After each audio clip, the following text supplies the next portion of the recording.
The fighting is intensifying in the Mideast. Israel says Hamas fired more than 2,000 rockets at it since the conflict began 2 weeks ago. And Israel is trying to put an end to this, they say, by these rocket attacks, by bombarding Hamas targets from the air and from the ground inside Gaza. All this continues as Secretary of State John Kerry's ceasefire efforts seem to be failing, with Hamas refusing to agree to a truce until the Gaza blockade ends.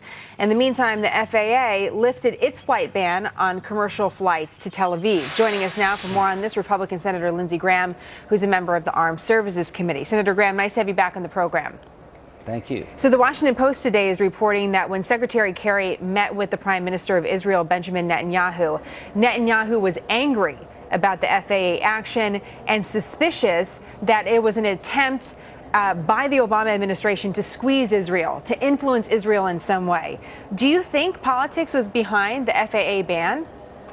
I can't really say that. You had the rocket land within a mile, but I'm glad they reversed course because the airport is very secure, and if you had continued this ban, it would have played right into Hamas's hands. So I'm glad it's behind us.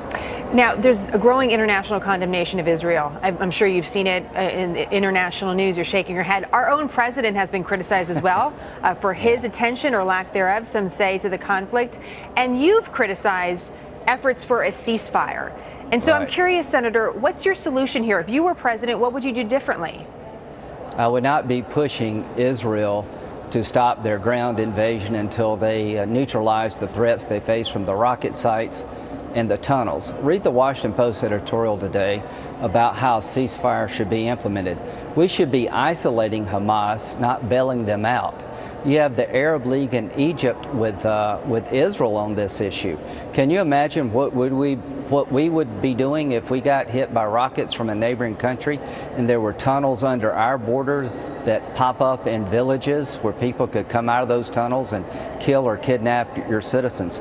No ceasefire should be pushed upon Israel until Hamas is removed as the governing entity in Gaza, because the bottom line problem here is Hamas's agenda is to destroy the state of Israel. So why would you have a ceasefire with a group of people who want to wipe you off the map? Get them out of the way and try to give the Palestinian people a new start for peace. So there's some breaking news this hour because the Palestinians say a UN-run school for refugees has been bombed in this area of heavy fighting. This is part of the situation that Israel is confronting, because Israel, the military, came out and said, listen, this was an area where there was a lot of intense fighting, and we know that they've put rockets in schools before. So Israel's facing, again, this pressure from the international community.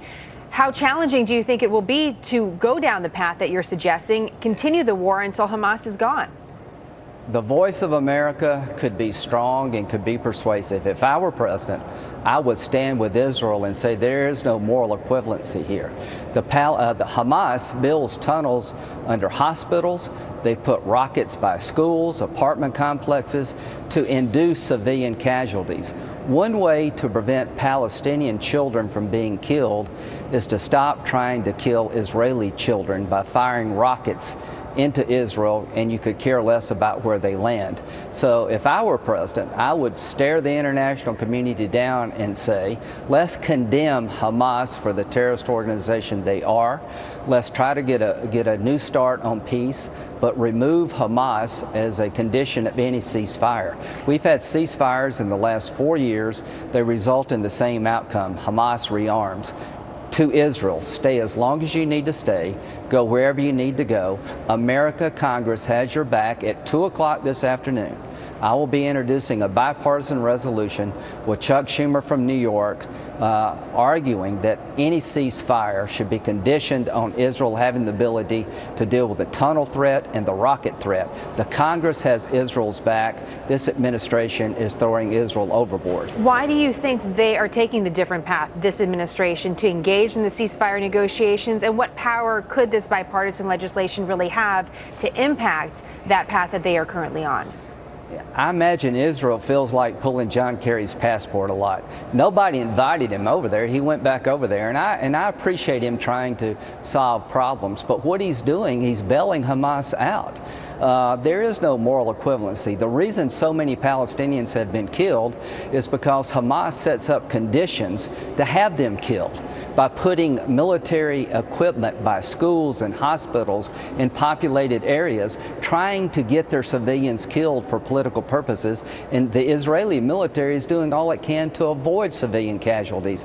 So my advice to Secretary Kerry is don't focus on a ceasefire where Hamas can continue their terrorist activity. Focus on isolating Hamas. Take Hamas to the United Nations and condemn them for the terrorist organization they are, and they're breaking the law of war by intentionally putting civilians in harm's way. We should mention that Secretary Kerry doesn't speak directly with Hamas because U.S. officials are barred from speaking directly to militants as part of our overarching policy. Senator Graham, we look forward to asking you more about that legislation and where it goes from here as far as the ceasefire bipartisanship you're trying to figure out with Senator Schumer. Let me just ask you really briefly here about the immigration issue. The president was requesting $3.7 billion from Congress. I only have about 1 minute here, but Democrats are proposing $2.7 billion. That's the legislation. They're dropping it. What do you think of it? Not one dime until we address the underlying problem. If you don't change the 2008 law, which prevents us from deporting people that need to be deported, there's no use throwing money at the problem. It'd be throwing good money after bad. I will not support any funding until we change the law, the 2008 law, to allow expedited deportations. If you don't do that, you're going to continue to be overrun. And I should mention that is not part of what the Senate Democrats are proposing to do, as you point out. Senator Graham, great to have you on the program as always. Thank you. Thank you.